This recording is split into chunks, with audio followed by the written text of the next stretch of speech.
Hi guys! For today's video, nag-craving ang aking bunso. Gusto niyang kumain ng cupcake or hot cake daw ba? Sabi niya magluto daw ako. Hindi ako magaling magluto pero sige, try natin. Meron kasi akong stock dito.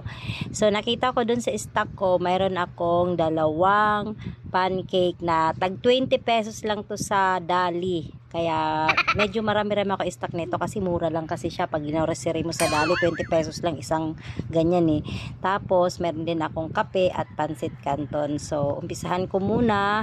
Hindi ko na pinakita yung paglagay ko sa mangkok dun sa paghalo ko sa cupcake or pancake ba yan. Tapos ito na, umpisahan ko na. Unahin ko munang lutuin yung pansit canton. Ayan, so mag-init muna tayo ng tubig kasi kailangan pakuluan muna natin yung tubig, tapos nilagay ko na yung kanton. After ko nilagay yung kanton, antayin ko lang siya na kumulo, tapos maluto yung kanton bago ko siya iahon. Ayan, so guys, pinakuluan kong maigi yung kanton kasi tatanggalan ko yan ng tubig bago ko siya titimplahin. After nyan, saka ko siya lalagyan ng toppings na cheese. Mag-init muna ako ng tubig para dun sa kape ko. Magkakape kasi ako. Meron kasi akong tagdos na kape sa Dali. So, ito yung kape ko. Tira na lang.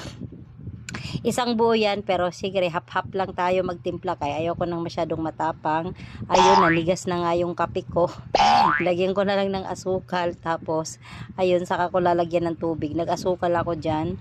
Ayun guys, so dito tayo sa pansit canton. Nalagay ko na yung sauce ng canton. Nilagyan ko lang siya ng cheese konti para medyo creamy naman tayo. Iba naman tayo sa style natin sa pansit canton. Ayun, so guys, nandito na naman ako sa aking cupcake. Oh, yan na, magluluto na ako ng aking cupcake. Ito yung cravings ng aking anak. Ayan, so nagsalang muna ako. Ayan, isang peraso. Tapos, hindi ko na ipapakita sa inyo kung paano ko sinalang lahat. Basta, ayan na yung ganyan lang yung salang ko. Ayan, nasunog na nga, aray mo.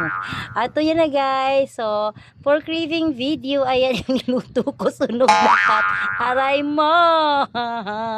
Ayan na guys, yung aking niluto. Sunog yung cupcake. Pati yung canton invento po yan kasi may mga cheese lahat. Ayun, nakabili ako ng libreng cheese sa palengke. Yung mahabang cheese pero 100 lang. Ayun guys, so tara, kain tayo. Kain tayo. Nag-craving siya ng hotcake.